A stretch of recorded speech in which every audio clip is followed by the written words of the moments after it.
नमस्कार दोस्तों, आज की कहानी है बंगाल में स्थित तारकेश्वर महादेव के बारे में। ये मंदिर बंगाल के हुगली जिले में स्थित है। महादेव शिव के देश के प्रसिद्ध मंदिरों में से ये एक है। बंगाल का तारकेश्वर महादेव का मंदिर। कहा जाता है शिव तारक मंत्र देते हैं तभी मनुष्य का उद्धार होता है। न सिर्फ बंगाल में बल्कि दूर दूर तक इस मंदिर की मान्यता है। पश्चिम बंगाल के हुगली जिले में तारकेश्वर शहर में ये स्थित है। बाबा भोलेनाथ का मंदिर तारकेश्वर धाम। इस प्रसिद्ध तारकेश्वर मंदिर में श्रद्धालुओं की गहरी आस्था है। कहा जाता है यहाँ भक्तजन जो भी मन्नत मांगते हैं उनकी मन्नत पूरी होती है। इस मंदिर का निर्माण साल 1729 में हुआ था। यह बांग्ला वास्तुकला का सुंदर उदाहरण है। मंदिर के गर्भगृह के आगे बरामदा बना हुआ है। मंदिर के बगल में एक विशाल सरोवर है। इस सरोवर को दूध पुकुर, दूध का पोखर कहते हैं।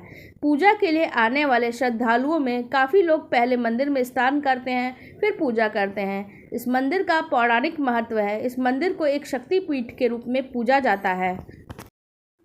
पौराणिक कथा के अनुसार भगवान विष्णु ने तारकेश्वर के पश्चिम दिशा की ओर एक कुंड खोदा था और भगवान शिव का शिवलिंग की स्थापना करके उनकी आराधना की थी। ऐसी भी मान्यता है कि तारकेश्वर देवी लक्ष्मी का मूल निवास स्थल है।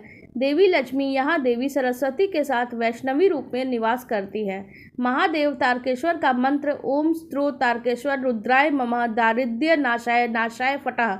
मंदिर के बारे में एक कहानी है कि शिव की एक भक्त विष्णुदास उत्तर प्रदेश के अयोध्या शहर से यहाँ पहुँचा था।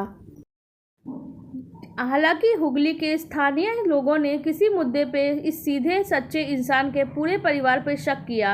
अपने को निर्दोष साबित करने के लिए उसने अपने हाथ पे गर्म लोहे की छड़ से जला लिया। तारकेश्वर महादेव के पास दूध पुकुर में स्नान करते श्रद्धालु कुछ दिनों बाद उसके भाई ने पास के जंगल में एक स्थल तराशा जहां गाय अपने आप जाकर दूध देने लगती थी। भाई को यह पता चला कि जहां गाय दूध देती है वहां एक शिवलिंग स्थित है। यह एक स्वयंभू शिवलिंग है। इसके बाद विष्णुदास को स्वप्न में आया कि यह स्थल तारकेश्वर शिव का स्थान है। विष्णुदास ने यहाँ शिव की पूजा की और उसे लोगों के कोप से मुक्ति मिली। बाद में गांव के लोगों ने वहां पर एक विशाल मंदिर का निर्माण करवाया। वर्तमान मंदिर राजा भारमल्ल का 1729 का बनवाया हुआ है। महाशिवरात्रि और चैत्र संक्रांति के तारकेश्वर मंदिर में श्रद्धालुओं की अपार भीड़ उमड़ती है। इसके अलावा सावन के महीने में यहाँ पूरे माह कांवड़ लेके आने वाले श्रद्धालुओं का तांता लगा रहता है। कैसे पहुँचे? तारकेश्वर कोलकाता शहर के पास हावड़ा रेलवे स्टेशन से 58 किलोमीटर की दूरी पे है। रोज़ सुबह 4:22 से लेकर रात्रि 11 बजे तक इस मार्ग पर लोकल ट्रेनें चलती रहती हैं। आमतौर पे हर घंटे तारकेश्वर मार्ग पे आपको लोकल ट्रेन मिल जाएगी। लोकल ट्रेन से पहुंचने में 1.5 घंटे का वक्त लगता है। इस तरह वापसी के लिए भी दिन भर लोकल ट्रेन मिलती है। तारकेश्वर हावड़ा से आरामबाग रेलवे लाइन पे पड़ता है। रेलवे स्टेशन से मंदिर की दूरी महज आधा किलोमीटर है। इसके लिए मंदिर तक पहुंचना कोलकाता से काफ़ी सहज है। मंदिर में पंडा के बिना दर्शन करना मुश्किल है। यह एक अमुक के बारे में है। जिस दिन तारकेश्वर महादेव के दर्शन करने में पहुंचा, संयोग से बांग्ला कैलेंडर के हिसाब से सावन का पहला दिन था। सेवड़ा फुल्ली से श्रद्धालुओं की यात्रा शुरू हो गई। रास्ते में केसरिया वस्त्र में बाबा के भक्त दिखाई दे रहे हैं। बड़ी संख्या में महिलाएं हैं। रेलवे स्टेशन के प्लेटफॉर्म पर मेले का माहौल है। कांवड़ और पूजा के सामान की दुकानें सजी हुई हैं। तारकेश्वर रेलवे स्टेशन को भोले बाबा के आस्था के रंग में रेलवे की ओर से सजाया गया है। रेलवे स्टेशन की दीवारों पे कांवड़ यात्रा के म्यूनर लगे हैं। रेलवे स्टेशन से ही मंदिर के दर्शन के लिए पंडों की भीड़ है। ना चाहते हुए भी मार्ग में एक पंडा जी मेरे पीछे पीछे हो लेते हैं। उनका नाम बापी बनर्जी है। वे मुझे एक दुकान पे ले जाते हैं। वहाँ मैं चप्पल, बैग, कैमरा आदि जमा करने के बाद प्रसाद ले लेता हूँ। मिट्टी की छोटी सी मटकी में 51 रुपये का प्रसाद। सरोवर के जल से प्रतीकात्मक स्नान के बाद मंदिर में जाके पुजारी जी से परिवार के कल्याण के लिए संकल्प कराता हूँ।